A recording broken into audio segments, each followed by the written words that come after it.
भोले बाबा के रंग निराला, ऋषि नारद जी जोग सधाए।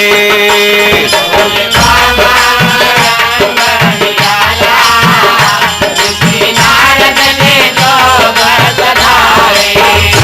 भोले बाबा रंग निराला, ऋषि नारद ने जोग सधाए।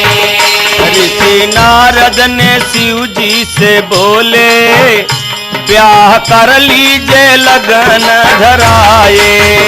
ऋषि नारद ने शिव जी से बोले,